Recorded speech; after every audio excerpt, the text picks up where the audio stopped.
Okay, I've got a minute past the hour, so in our Zoom world, that is sufficient time to wait for people to come through the door. So, welcome everyone. Thanks for joining us for this webinar on municipal strategies for increasing enrollment in lead service line replacement programs. This webinar is being co-hosted by the Lead Service Line Replacement Collaborative, which is a coalition of nearly 30 national organizations committed to accelerating lead service line replacement across the country, and the Environmental Policy Innovation Center, uh, which you'll hear more about from Jack as he opens up our presentation here. We're also joined by our stars for the hour at Milwaukee Waterworks and the Detroit Water and Sewage Department. So thank you for being here with us, and we'll introduce you here in a moment. If we go to the next slide, I'm just going to do a little bit of housekeeping. One, like all of our webinars, this is being recorded, and we will post the recording both on the Collaborative's website, on an Epic's website, and on YouTube following this live webinar. And then the other thing I want to just alert you to is that if you're an attendee, we will be taking questions using the Q&A feature in Zoom. So at the bottom of your Zoom or at the top of your Zoom, however you have it configured, you should see a Q&A box. If you have a question, please put your question in there. That will show it to us. And depending on the nature of the question, we may be able to answer it via chat, via text, or put it to our panelists. So throughout the webinar, please feel free to put questions in that Q&A. The hand raise function and the chat function are not enabled for this webinar, so the Q&A is your feature to use here. And then just by way of kind of orienting us to what we're going to do here, yeah, we can go to that agenda slide. In just a moment, I'm going to have our panelists introduce themselves. Jack is going to provide kind of an overview on the automatic enrollment, what that means, what kinds of things we're talking about when we're talking about automatic enrollment in lead service line replacement. And then we're going to have a panel discussion among our utility guests talking about which of these policies and practices they've implemented, why, what they've seen the benefits to be, some of the challenges, and we'll also, of course, invite questions from all of you. So without further ado, I'm going to take us to our panelists. If we go on the next slide, we have three wonderful panelists here today, and I'm going to ask each of them to introduce themselves, starting with Sonali. Can you introduce yourself, please? Yes, thanks, Mason. Good afternoon, everyone. I'm really happy to be here to talk about our robust program in Detroit. As Mason said, I am Sonali Patel. I'm the Public Affairs Director here at the Detroit Water and Sewage Department. Just a quick couple of fast facts for some context. We're about 140 square miles and about 650,000 residents here in Detroit, to give you a little bit of a size of our utility. And we've had our lead service line program since 2018. And I've been with the department since 2019 as of today, actually. So thank you, and looking forward to the discussion. Happy anniversary. That's just a little serendipity there. Thanks for being with us. Alejandro? Good afternoon, everyone. Thank you for the invitation to participate in this webinar. My name is Alejandro Munoz. I serve as the management engineer for Milwaukee Waterworks Lead Service Line Replacement Unit, which we manage the city's accelerated LSLR program. We call it MPP, which is the Milwaukee Prioritization Program. And our initiative focuses on replacing thousands of lead service lines annually here in Milwaukee in order to meet the federal mandate to remove all lead service lines by 2037. I've been working for City of Milwaukee for about 21 years in the Department of Public Works. I've spent about 10 years with Milwaukee Water Works. And during my career, I have worked in a number of municipal projects involving stormwater, sewer relays, and of course, water main relay design and water main relay construction and management. So in my current role, I oversee, again, the Milwaukee Waterworks, the MPP program, which includes the construction and the management of the program. Thanks for being with us. And then, Jack, if you could introduce yourself and then just feel free to proceed right into your overview. Sounds great. Good morning or good afternoon, everybody. My name is Jack Travis. I am the Water Law Fellow and a lawyer at the Environmental Policy Innovation Center, or EPIC for short. We are a nonprofit that does a lot of work with water infrastructure and specifically lead service line replacement programs, both looking at different policies and strategies for funding and actually doing the replacements. And we do technical assistance work. Personally, I have looked at some of the great work that our utilities that we work with, like Detroit Water and Sewerage Department, like Milwaukee Waterworks, have done. And I wrote up some of these strategies on automatic enrollment. So I'll jump right into an overview of what automatic enrollment is, and then we'll also have at the end of this section an overview from Sonali and Alejandro with some more details on Detroit and Milwaukee and their lead service line replacement programs. This is all kind of a prelude or background to the extended panel discussion we're going to have later. So hopefully giving you that background so that when we're talking about these different strategies and these different programs, you have a good idea of what we're referring to. So first of all, why automatic enrollment and what is automatic enrollment? So like I mentioned, we at EPIC work with and talk and communicate with many different utilities, and lead service line replacements can be complicated. The programs can be challenging, and two challenges that popped up frequently were how to engage homeowners and gain access to private side service lines for replacement during these replacement programs. These two challenges require a lot of outreach, a lot of forms, a lot of follow-up, and this can mean a lot of resources going to getting paperwork filled out, going up to door knocking and that sort of thing. And these are resources that aren't going towards actual replacements. So at EPIC, we've tried to take a look at different utility strategies that places like Milwaukee and Detroit have used to increase enrollment in their utility lead service line replacement programs, while actually reducing resources to follow up for engagement and access. So how do you increase enrollment, increase replacements in municipal programs, and especially neighborhood by neighborhood, block by block replacement projects that are the most cost efficient, while reducing the amount of paperwork, reducing the amount of stuff that an owner or an occupant or a customer needs to do to get their service line replaced.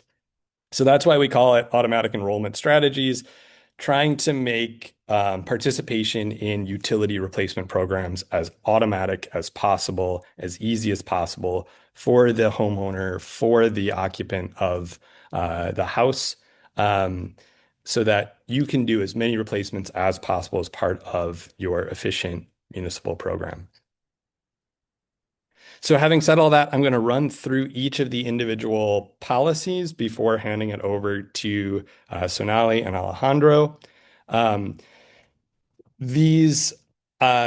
be talking about the policies so you have some background. I'll be talking a little bit about some of the municipalities that have done these policies. As you'll see, some of these policies build off each other, but these policies can also be done separately based on your particular challenges and opportunities as a utility or as a municipality.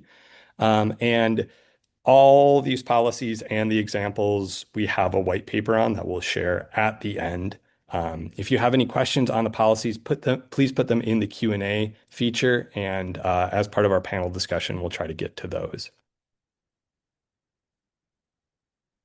So first off, we have a policy of mandatory replacement. So this is a foundation for other automatic enrollment strategies. This is a mandate that requires replacement by the owner. So the owner knows that we have to get rid of these lead service lines, and the owner has to either do it through a municipal program or through their own initiative. And this helps create a legal and administrative framework for a utility lead service line replacement program and for the other automatic enrollment strategies and techniques that we will be talking about today.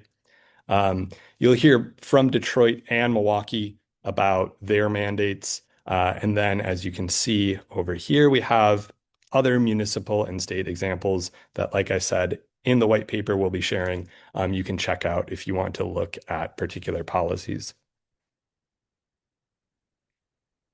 Our second strategy is no direct cost to property owners. So the idea here is prior to replacement, there's no charge because this removes a barrier to enrollment. It removes a form somebody has to fill out to get payment, hopefully increasing participation in your lead service line replacement projects. The thought is that with a charge up front, this can discourage participation, whether because the homeowner thinks this is unfair, they didn't decide to put the lead service line replacement in, or they're concerned about affordability. And this slows down projects and can actually lead to scattered replacements later, which can be more expensive for you as a utility. This can be funded through a diverse set of revenue sources and financing mechanisms. Detroit and Milwaukee will both talk about how they've managed as part of their programs to provide replacements at no direct cost. But we've also seen places like Columbus and Ridgewood use mechanisms like property liens that are due on the sale of the property down the line, or property tax assessments. So these are ways you can collect the cost without charging up front to encourage participation in your lead service line replacement programs, especially neighborhood level programs that are more efficient and more cost effective. Our third policy is called default enrollment. And so the idea here is getting households enrolled in municipal programs and reducing the amount of paperwork that they have to return to you in order to be enrolled. So this can cut down on confusion, cut down on the number of communications you have to do, and it ensures households that want lead service lines replaced but forget to check a box or fill out a form are not excluded from your municipal programs. This is based off the replacement mandate. Because the lead service line has to be replaced, the owner's responsible for that.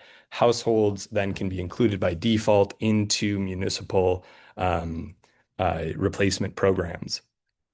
Newark and New Jersey, we have examples there, as well as Indiana state law allows for this sort of policy.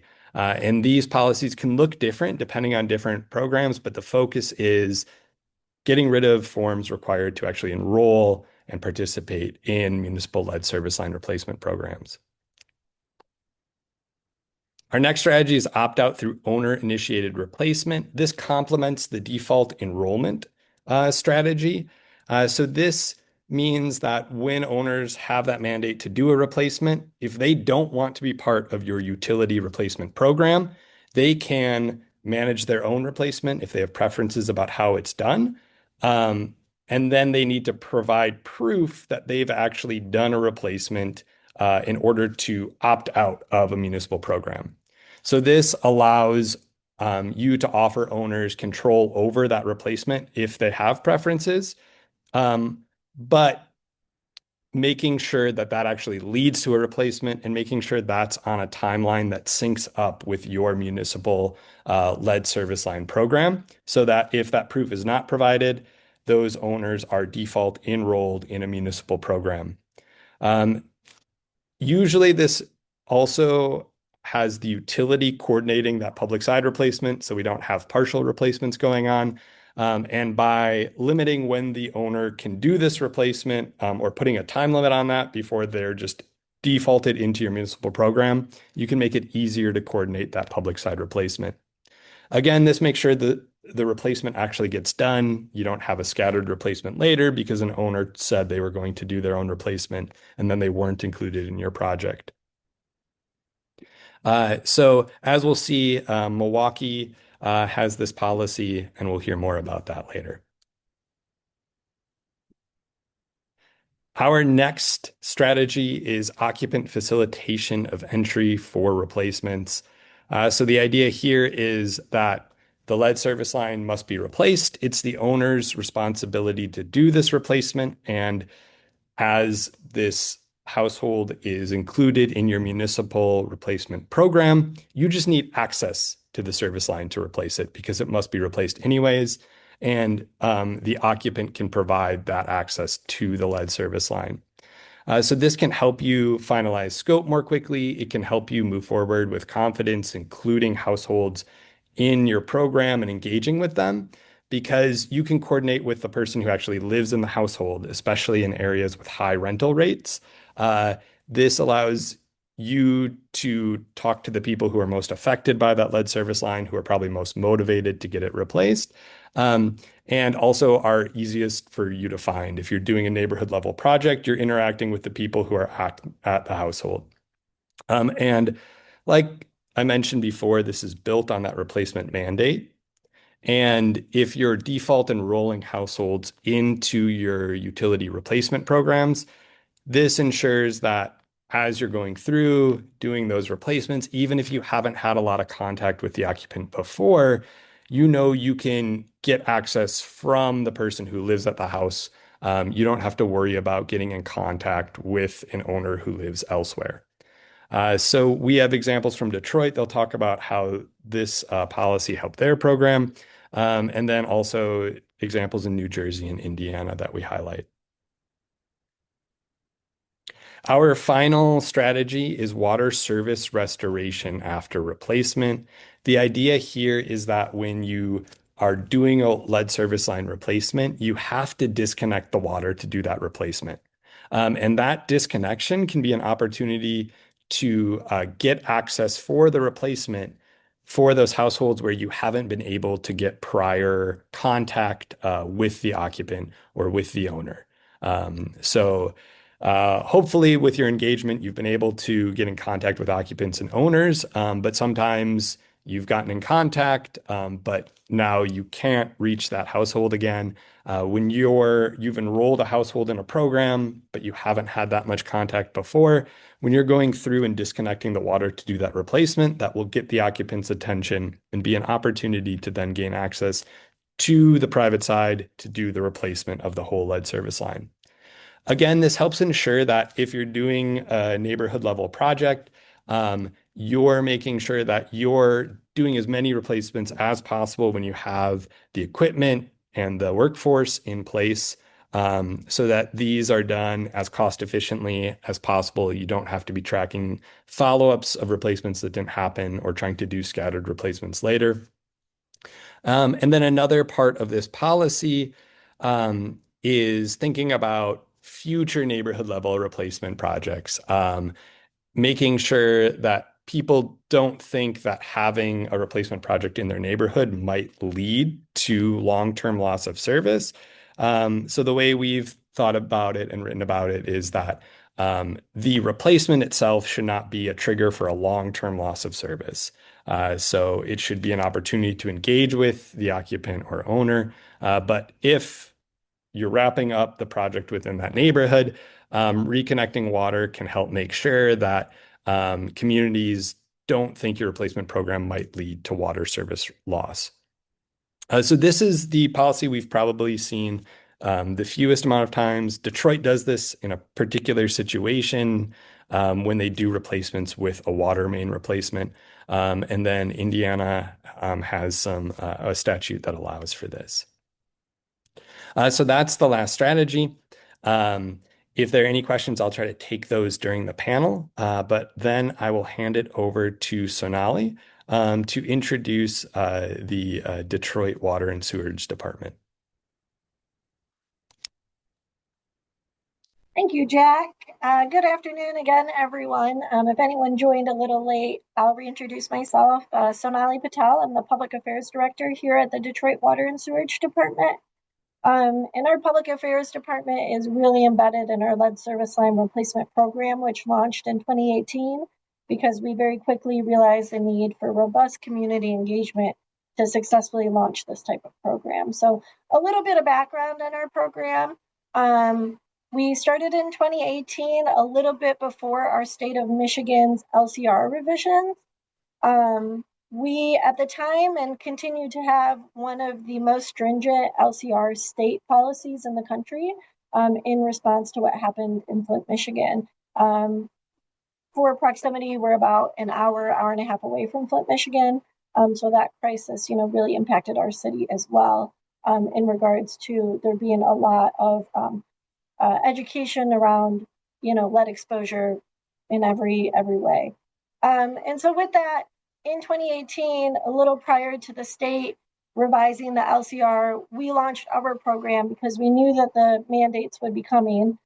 So we started doing lead service line replacement anytime we were replacing the water main.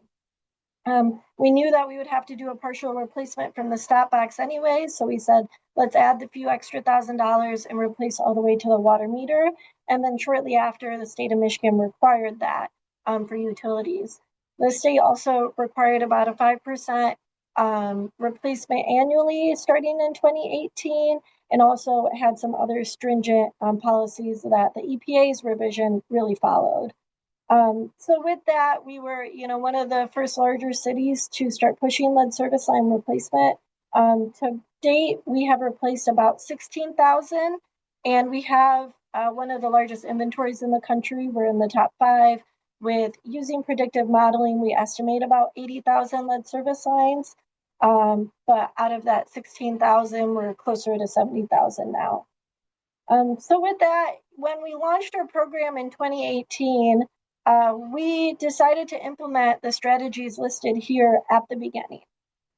So thankfully, we had a Director Gary Brown, who is still our director here at DWC, who's very conscious of the impact to our residents and how we need to do this important work while minimizing that impact. And so mandatory replacement during water main was the easiest to add on, since the state was going to be coming down with that in the pipeline shortly after we started.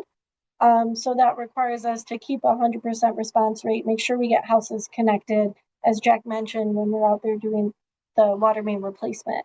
Now, every once in a while, we do have non-responsive homes, whether it's a landlord that's just out of the country and we don't have their updated information on the account, or for whatever other reason we can't get a hold of the owner, along with unfortunately having to disconnect the lead service line from the water main. We take it a step further to at least give that house a fighting chance, and we will put in a partial replacement. I apologize, take that back. Not partial replacement, a partial new service line. So we'll disconnect the lead service line, install a new copper line from the water main to the stop box, and add that note to the customer's account. So if they call us, ideally in the next few months, we can come back and replace the rest of the line. Or if it's a year or so down the line, past a warranty, past a contract expiration, they have a much smaller cost to be able to replace from the stop box going into the house to the water meter. So we do that to, again, give those houses a fighting chance, at least instead of having to do the full replacement. From there, that goes hand in hand to the water service restoration after replacement that Jack discussed. It is our last resort to have to disconnect a house when we're doing water main replacement. If it is a responsive house, as Jack mentioned, our contractors are typically the eyes and ears on the street, talking with residents on a day-to-day to schedule appointments. So if we have a house that has any kind of hesitation, those get sent over to our team in public affairs as a trusted source of the water department to be able to explain, we of course want to get the lead out. We want to make this investment in your home, but also it is a state requirement. And typically we get 100% compliance if we have to take it to that level to get the homeowner or occupant signed on. From there, that takes us to one of the next strategies that has been really helpful, the occupant facilitation. So we are a heavy rental city here in Detroit. And so there really was no question on whether or not an owner could be the only one to sign off on the replacement. In 2018, our legal team worked with the lead service line team and said, yeah, we'll have an agreement mocked up that they have to sign, and either a homeowner or occupant can sign because it really just gives us access into the home to complete the work at the water meter, and then signs off on the fact that we'll guarantee a 1-year warranty in case we need to come back and take care of anything. And so that has helped us tremendously with our outreach and our success rate with our program, because we have so many renters and tenants in the city. So thankfully, we've been able to do that. Now, I will say, with that legal decision from our legal team on whether or not, we would have any challenges, the thought process was, let's do it and see if we get challenged. This work is too important. There's no reason for us to be skipping homes just because we'd have to go out and chase a landlord. And, we've been in this program for about 8 years now, and we haven't been challenged on that. So it's been successful for us. And then lastly, the no direct cost to property owners. Again, in 2018, our director was very conscious of this impact to our residents, both in a positive way and potentially negative way. And there was no option to put any cost on our residents for this work. We couldn't put that burden on them, and we also couldn't put that burden into our rates. So we have aggressively been chasing grant funding to complete our program, replace the 16,000 lead lines so far. So we have taken on full cost when it is both water main replacement and also when we're doing individual lead service line replacement throughout the city outside of the water main replacement as well. So that's a little background on how we've been able to be successful. Really in 2022, 23, after COVID is when we were able to replace the most amount of lead lines. We had a year where we replaced about 8,000, and that was thankfully due to a large amount of grant funding from state and federal departments that helped us. So we have the capacity. I'm sure everyone on the call can relate that it's that grant funding that we need to just continue to carry our program, use these tools, these strategies to continue to be at about 100% compliance rate. So with that, I will hand it over to Alejandro to talk about Milwaukee.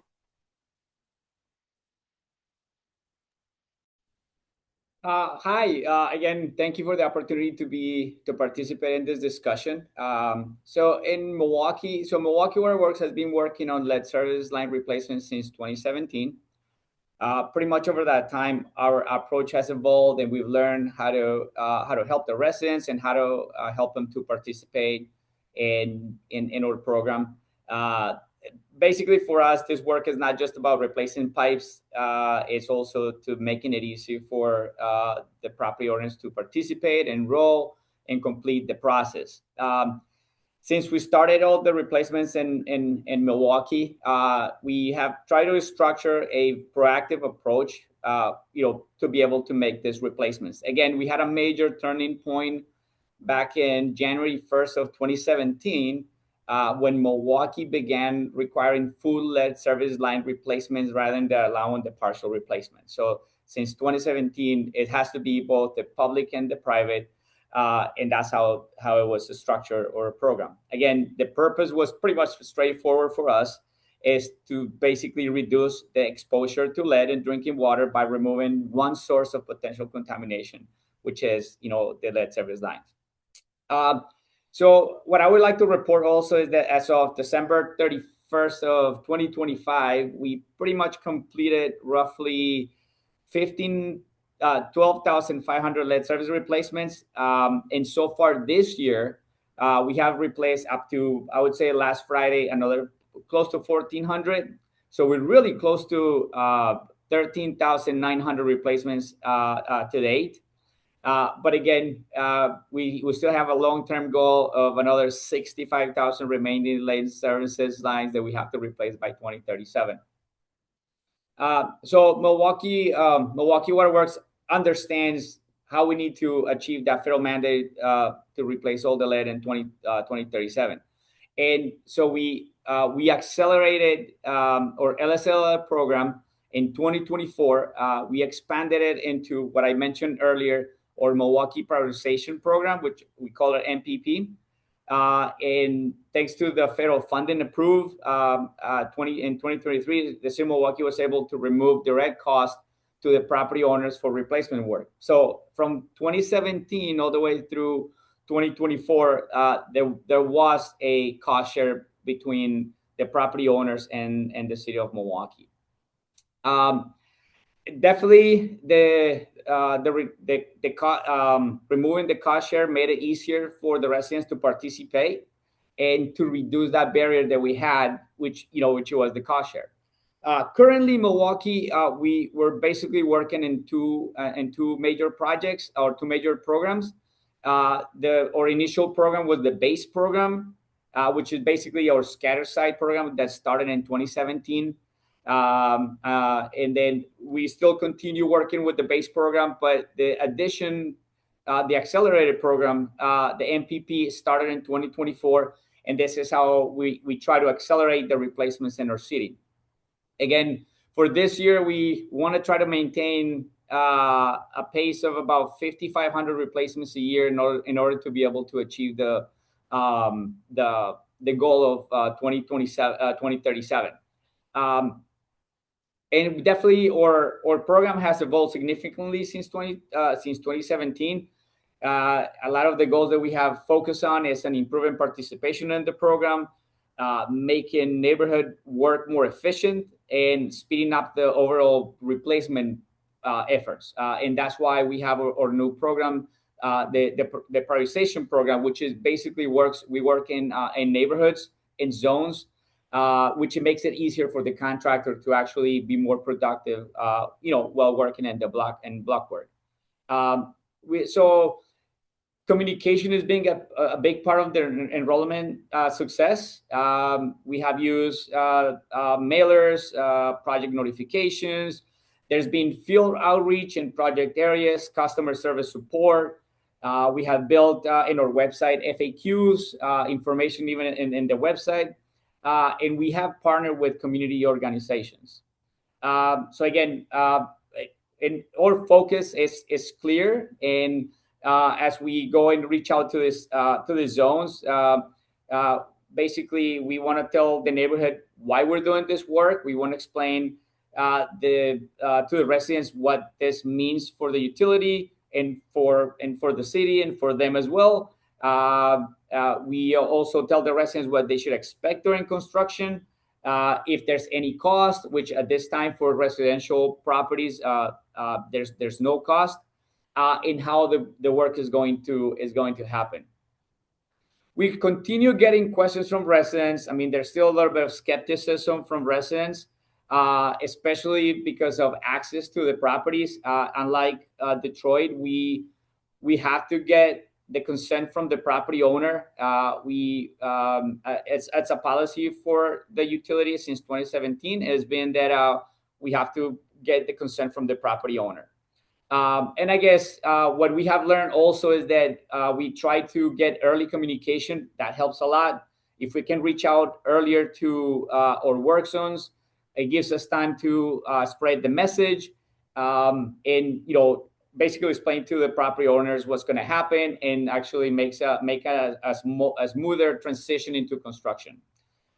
So overall, Milwaukee Water Works has built a robust lead service line replacement program that we need to achieve that 2037 federal mandate. And at the same time, we remain focused to the challenge that we have in the future to replace those 65 remaining lead service lines, while we still need to maintain funding, staffing, and be able to maintain that operational capacity with our contractors, that we can actually reach that goal in 2037. All right. Thanks to all three of you. And I'm actually going to invite all of you to join me on camera. I'll stop sharing this screen here. Alejandro and Sonali and Jack, if you can join on camera. And we'll move into our panel discussion. And just as a reminder for participants, if you have questions either from the presentation or to respond to some of the first questions I'm going to give here, please do use that Q&A box. We've already had some come through. Thank you. We're going to answer as many as we can. But please send in more. So for the panel, the primary reason that we do these webinars is to highlight examples from some communities, some cities, water systems about the approaches that they're taking, and really flesh out, what was the rationale behind making those decisions? What were the challenges? What were the benefits? So that others who are listening and in a similar position can just have that information as they're thinking about potentially using the same approaches. And so that's kind of what I want to dig in here with the panel. And we can start just by examining some of the specific strategies that you outlined. And some of them you shared. So both Milwaukee and Detroit, you have mandatory replacement. You're both under some sort of mandate to complete replacement. And you also have a no direct cost to homeowners. And I do want to pick up on that cost piece. Sonali, I know that you said that's been primarily, or perhaps it's exclusively grant funded. And so I'm curious how, where you're going to for those dollars, where you've been successful in that case, and if that just what strategies, because you said it's not you're not using any rate payments. And so how has that worked for you? Yeah, I'm happy to talk about that. So we've received up to this date a bit over 130 million for our program. And so as mentioned, most of that came post-COVID between BIL funding and some state ARPA funding as well. But every year for our SRF funding, we aggressively chase projects that are both for water main and individual lead service line replacement. And we've been successful at getting some SRF funds, whether it's straight grant or low interest loans that we've taken advantage of. Recently, we have incorporated a little bit of bond funding as well to make sure that we're keeping up with the mandatory replacement number at least annually, or staying a little bit above that. So we have been lucky to get those grant funds and continuously aggressively chase any opportunity. Most recently, we applied for a grant with our local school district to address lead service line replacement and some galvanized plumbing within schools. And then that came with a little bit of a chunk of money to do replacements around the schools as well. So that was a nice balance to help residents and then also the school district as well.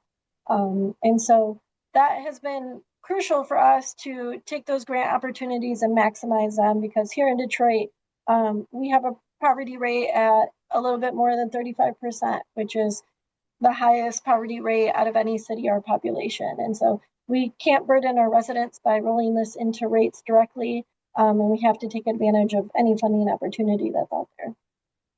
Yeah, great, thanks. And then Alejandra, you said that in Milwaukee, for most of the program so far, there was a cost sharing arrangement, but you're able to move away from that. And I'm curious um, just kind of what your experience was in the change. I would imagine as a homeowner, as an individual, you're excited about not having any of that cost. And I can see there potentially being I don't know, there could be situations where someone had already paid and now it's free. And so like was there any challenge around making that shift, and how is the challenge or the benefit of it kind of outweigh the challenges? Just what was that transition like? So I guess something that I noticed once we made the transition is, yes, it made it easier to you know to convince the residents to join the program, right? To participate in the program. I do remember a few calls before that we would receive from people that had the replacement in 2023, asking if they would qualify for the no cost program. But again, it's this our our program started based on the bipartition bill. That's how the federal grant that we received, and that's how we were able to accommodate the no cost. But we had to put a start date, and the start date was January 4th of 2024. From then and on, any property in our program would be 100% subsidized. So, and anybody before that, it was still part of the old agreement. However, I would say that there was a good system to try to help the homeowner. They could defer their payments through 10 years and their taxes. It was a small, very low interest rate, so it actually made it easier for the property owners. They got, they had a cost share to actually pay for that, so they can spread it throughout 10 years. So after you explain those, explained that to the property owners, then they would, for the most part, they will be okay, and then that situation never come up again. Gotcha. And so I'm gonna stick with you here, Alejandro, because the other one. So now we're going into some of the actually no, that's not true. But I want to stay with you and talk about the owner-initiated replacement. So one of the strategies that you offer is there's at least the offer to homeowners that they can initiate it themselves, and kind of jump out of the program that way. And I'm curious just about like how often that actually does happen, and when it does happen, like how you then coordinate that with the rest of the replacement schedule and program. Gotcha. Um, we technically have two programs. One, it's a pilot program called the Owner Request Program, which in that program, we usually try to get about 100 of those a year. And then we have the owner initiated program, which is basically initiated by a property owner that is redeveloping a property. For the owner initiated program, it's very small. I mean, I would say out of our entire program or replacement, LSLR replacement program for Milwaukee, it's about 0.6% of the property. So we get about 70 properties. We have, it's not a large program. But our superintendent, we developed a new program, which was called the ORAP, where you give an opportunity to the property owners to pay for the portion of their private side, and we'll put them into a contract, and we'll be able to do the replacement at that point. But that's basically in our base program. So that's been fairly successful. There's a lot of people that signed up for the program, but again, we have a capacity issue that we cannot do more than about 100 to 150 a year. Gotcha. Sonali, coming back to you, so you have sort of unique from the fellow panelists this occupant allowed access. So you said that you have a large rental community. And I want to try and weave in some of the prepared questions, but also some of the questions that have come in here in Q&A. And one, if you could just elaborate on sort of why you took that decision as a program, as a municipality, and how it's helped. But also if you ever encounter any challenges with homeowners complaining or providing pushback, essentially about action taken on their property at their tenants' permission. How do you handle those cases when they come up? So in Detroit, more than 50% of our single family housing stock are rental properties. So that's why off the bat in 2018, it was a little bit of a non-negotiable, or else we would be spending a lot of time and energy tracking down homeowners and landlords. So as mentioned, our legal team said there's not necessarily a precedence for this, so we're going to run with it. And if we get challenged, then we'll take it from there. And thankfully, we have not been challenged. At times on both sides, there's sometimes hesitation, rarely, but more so on the occupant side, on the tenant side, where they say, I don't know if I can sign off on this for my landlord. From there, we say we're happy to reach out to your landlord, send them an email with the copy of the agreement, or give them a call. If it's one where the landlord isn't very accessible, then we talk it through with the occupant until they feel comfortable. But these are typically few and far between. Because again, most of our residents thankfully are pretty educated about lead service line replacement. And then before we're even getting to their door, we're doing quite a bit of robust outreach. We're hosting community meetings in the neighborhood. we're dropping off flyers door to door at least 40 days in advance to work beginning. Those flyers include a 7-page educational document.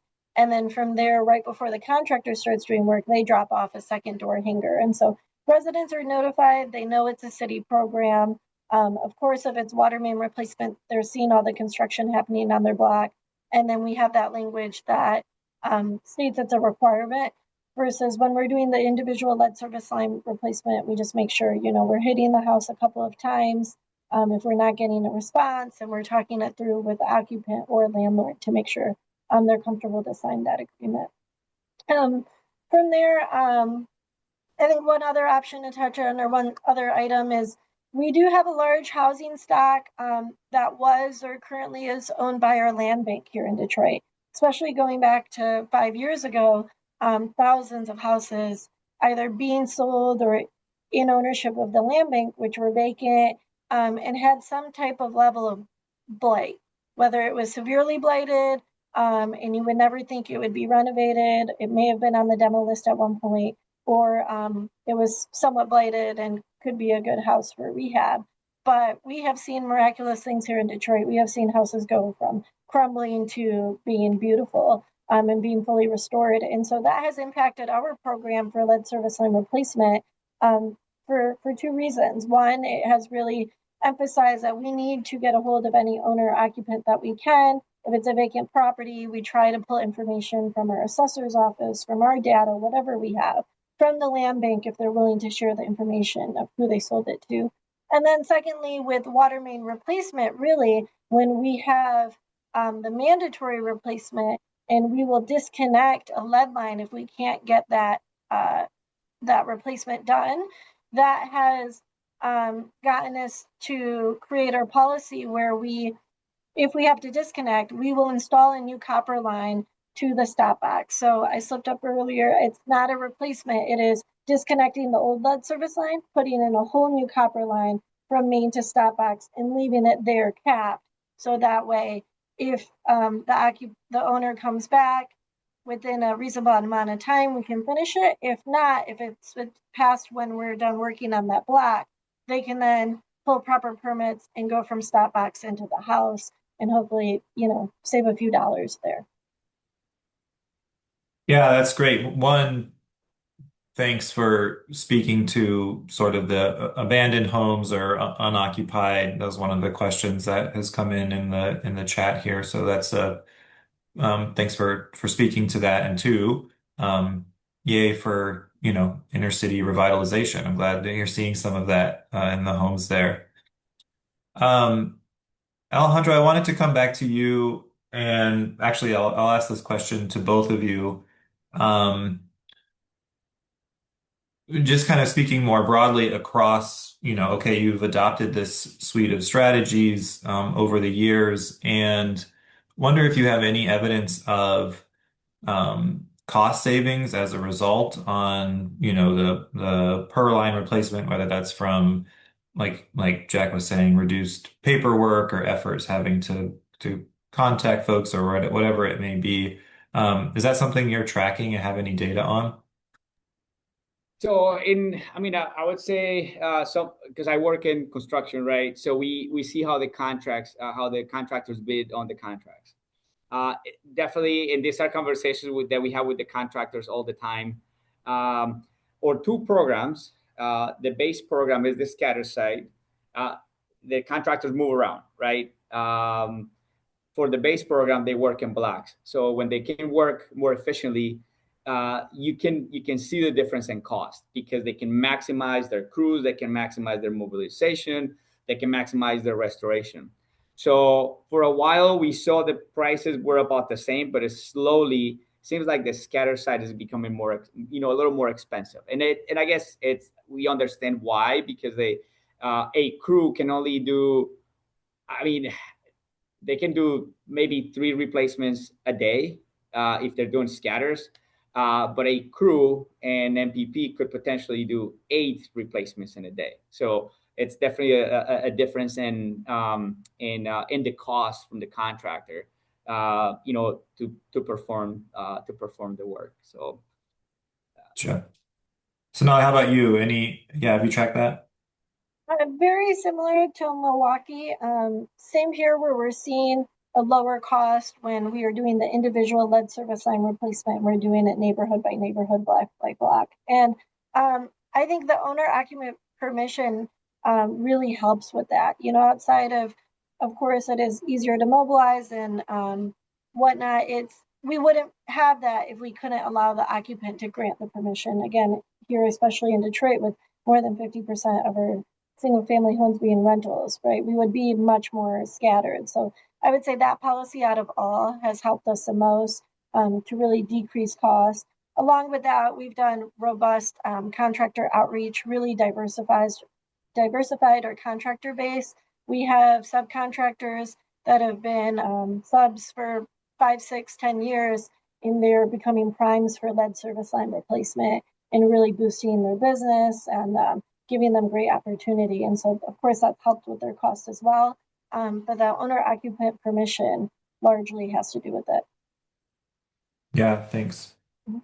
There's a question coming in the chat here that I think is such a good one. We have two of our, and maybe I'll ask this of you, Jack, because I'm not sure we have two of the nation's great large cities on the call here, but there's a question about kind of which of these strategies you think would work better or work well for small municipalities, limited staff, limited funding. I'm not sure if you've done an analysis of these, if there was any sort of crosswalking of the policies to size of municipality. How are you thinking about that? Yeah, we didn't do any like specific crosswalking. I think it's a really interesting question. One thing I'll just say is when we wrote about this in the white paper that we'll be sharing, we tried to highlight a variety of different municipalities. Some of these are, large municipalities like Detroit. Some of these are smaller municipalities like, say, one example that's coming to mind, I think Ridgewood, New Jersey. So we've tried to highlight a variety of different municipalities and the different strategies that they've pursued. I think that as we've seen, like a mandate is something that can really serve as the foundation for some of these other strategies and for having robust utility level programs. And then I'd also highlight, even for like the no direct cost to property owners, we've seen a variety of municipalities of different sizes take different strategies, whether it's because they've gotten, grant funding or whether it's because they've thought of creative ways they can use like property tax assessments to help fund that private side replacement cost. Um, so I don't have a particular municipality on the top of my head, but if you're looking for smaller municipalities, our white paper highlights a bunch of different municipal examples, and I think there are some of those in there that you can help you find municipalities about your size. Yeah, and we'll drop a link to that white paper here in just a second in the chat. Um, as we move to a close, I guess um, looking forward, I mean, there's a question in here just sort of about thinking about the end of your program, which may seem, although we're talking about 2036, that's forever from now. Who's thinking about 2036? But if I guess I'll kind of broaden the question to just kind of ask you to reflect in closing here about um, just anything that we haven't yet already talked about that you feel like is important to share with our audience here about sort of either why you feel it was important or a good idea to put in place more and more of these policies, or a challenge that, a word of caution around anything. So, and looking forward, how you expect these to help you to the question here, sort of be able to achieve your goals by a full replacement within the timeline. So any last word just on kind of parting advice or reflection for our audience? And I'll start with you, Alejandro. Thank you. So, I guess one of the things I want to say, we're all gonna experience barriers, right? There's gonna be either large municipality, smaller municipality. We have to get all this lead services done. Especially for me, what I would say, what I like to kind of close a little bit is some of the suggestions. I think for us has worked really well. The full replacement that will require the full replacement. Make sure that you have your public side and your private side, and again, prioritize your replacement work. I mean that how we're doing it in block work. I'm pretty sure how Detroit is doing it, how we're doing it. It does help to accelerate the program and maintain a very strong public information set of tools. Have a good toolbox where you can reach out to your customers. You can reach out to your local aldermanic offices and pass that message. And again, keep providing different program pathways. Have different programs. The Aura, for us, our base program actually does all the child cares, the emergencies, the relays, all that work is part of that program. And again, pair infrastructure work with strong resident communication. That's what I would say. It's key for the program. And now, just to kind of piggyback on the question, what's going to happen in 2037? I think I'll probably be retired by that time. But what I'm thinking is that at that time, there's still going to be some catch up to do. But as long as we move forward towards that goal, it should be a smaller catch up. So whatever generation or group that's going to be taking care of those, they will be able to, finalize and continue working a little bit. But I think there's still going to be a little bit of cleanup at the end. Thanks. Sonali. Yeah, I will piggyback heavily on Alejandro. The strong community outreach, a little biased, I am public affairs here, but we have invested heavily per house with our lead service line replacement program, along with our capital improvement program for water and sewer projects. And the benefits show, we have a good response rate because we are able to get into the community. But I know not every utility has, a team that's maybe as robust as ours, or has the funds to be able to print door hangers that you can slap on a door, or a sticker even, and go house to house. That's something we have prioritized here because our director believes in strong communication and how that will build trust with their residents, and it has paid off. So a lot of the times, when we attend conferences, these types of webinars, we're happy to offer up our materials. We say, take a look at our lead service line replacement program. We'll send you the PDF. We'll send you the InDesign version. Take off our logo, make changes you need to make, and utilize it. Right? Why reinvent the wheel if you can make it fit for your community? So we're always happy to share that. And to address the kind of looking forward and what things will look like in 10 years, or maybe even 7, 8 years for us, we have no doubts that we'll be coming back to neighborhoods throughout the city that were non-responsive throughout, the past few years and the next few years to address those one-offs. And we'll have to figure out what that looks like based on just how many non-responsive homes we have, by that time, and which ones will be occupied. But just like we're doing now, we're prioritizing neighborhoods based on amount of children and seniors, income level, elevated blood lead level reports and whatnot. We'll probably be doing the same towards the end of, we're going to do one last sweep. And then if, last call, it's non-responsive, then ultimately that'll, fall on the homeowner. So we'll likely do kind of a mini repeat of what we're doing now to close things out. Well, Sonali, Alejandro, Jack, thank you so much for sharing your insights and your experience. Really appreciate that on behalf of our audience today. Just in closing here, I want to point you to a few resources that are available. We'll also drop these in the chat and will be sent out afterward. The white paper that Jack based his presentation on. There's a Water Online article associated with this work as well.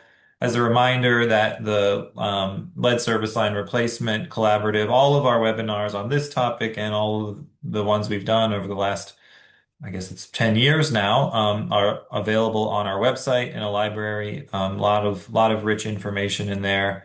Um, and just want to extend this offer from both our panelists and Epic. If you have additional questions, please feel free to reach out. I really appreciate Sonali you saying, take our materials, take off the logo. Like we're all part of the same project here to remove these lead service lines. And so that seems to really be the ethos of the space, and I appreciate that. So once again, oh, and the last thing is that we'll be also sending out a survey, just asking for some more information and feedback on the webinar here. So once again, thank you to our panelists, thank you to our audience members, really appreciate it, and have a good rest of your day.